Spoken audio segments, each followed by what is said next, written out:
Celtic do not want to sell it unless a really big offer comes along, and a price is not fixed at £15 million for Josip Juranovic, and his agent breaks Celtic transfer exit silence, as concrete agreement prospect addressed.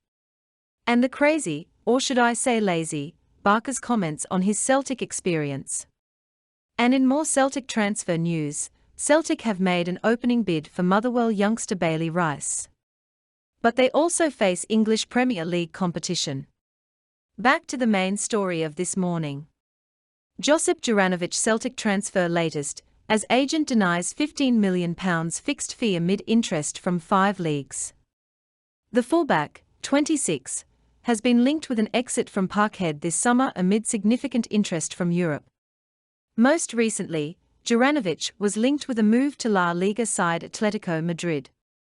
However, speaking to Index, Juranovic's agent Hussein Algad insists no concrete agreement has been reached for a move. And Algad insisted the price tag for Juranovic is not capped at £15 million, with Celtic desperate to keep the right back. With the length of his contract, it will take over £30 million to take him from Celtic this year. Juranovic arrived from Legia Warsaw a year ago, and was a key man for Ange Postecoglou last season, filling in on both sides of the back four. He was a perfect fit for the Australians' relentless style of play, and played a key role in the Premiership and Premier Sports Cup triumphs. However, a shock report, should I say tweet, from transfer guru Fabrizio Romano stated Juranovic would leave Celtic this summer, with several clubs targeting a deal for the versatile defender this summer. A bargain £15 million price tag was touted despite Juranovic being just one season into a 5-year contract, while Champions League football is just around the corner for the Scottish champions. Now the on-loan Celtic player, it all happened very quickly, he told Beaterades, a Greek outlet. But then the coronavirus came and the situation was difficult on a day-to-day basis. I regretted that decision because things didn't turn out the way I thought they would. But you can't know beforehand. What saddens me is that some money was spent on me and I didn't feel the investment. I didn't feel I was an important part of the team. But it may not even be the team's fault. It was a COVID year, everything was different. For the first 6 months, I didn't know my teammates, we were in different locker rooms. Celtic is a huge club, but I wouldn't recommend a goalkeeper to come here. A bit of a foolish shout from Vasilis Barkas considering he's only on loan at Utrecht. That said, I did predict when he left us on loan he would be away for good, and there would be no way back, which does seem the case. And moving on he means nothing to Celtic and never will. Rangers and Celtic have made opening bids for Motherwell youngster Bailey Rice, but also face English Premier League competition. The Glasgow Giants have both started talks and tabled offers with the Steelmen to land their Scotland under-17 cap. An English Premier League club has also declared their interest, while Motherwell are also fighting to try and keep their young prodigy. The defender is not due to turn 16 until later this year, and will then be eligible to sign his first professional forms.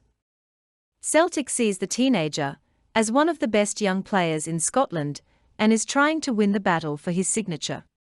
If Motherwell are to lose Rice, then they would be looking to strike a deal now with future add-ons built in, that would be more than the basic compensation they would be due if he was to move before he signs his first pro form.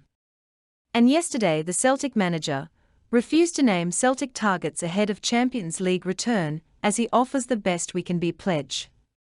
Ange Postecoglou didn't set out any specific targets when he walked in the front door at Celtic.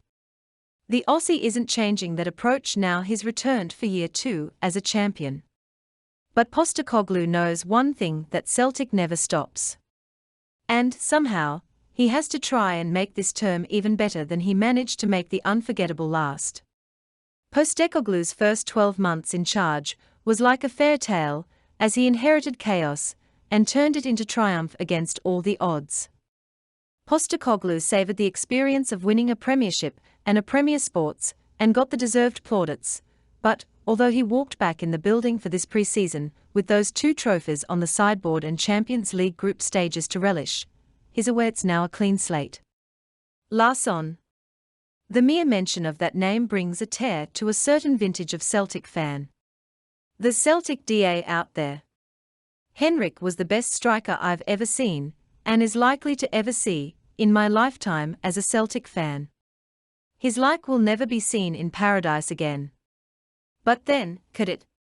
With the announcement of his son, Jordan, being freed from his contract at Spartak Moscow, Celtic Twitter went into a frenzy as Fabrizio Romano confirmed that the 25-year-old striker has already received some approaches.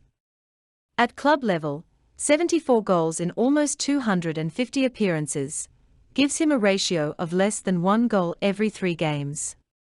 But he also has 30 assists. For me, that's not good enough. And he won't be back to Celtic, like when he was as a kid. And on that note, have a great day, Celtic fans all around the world. Roll up to the party, roll up to the party, roll up to the party, roll up.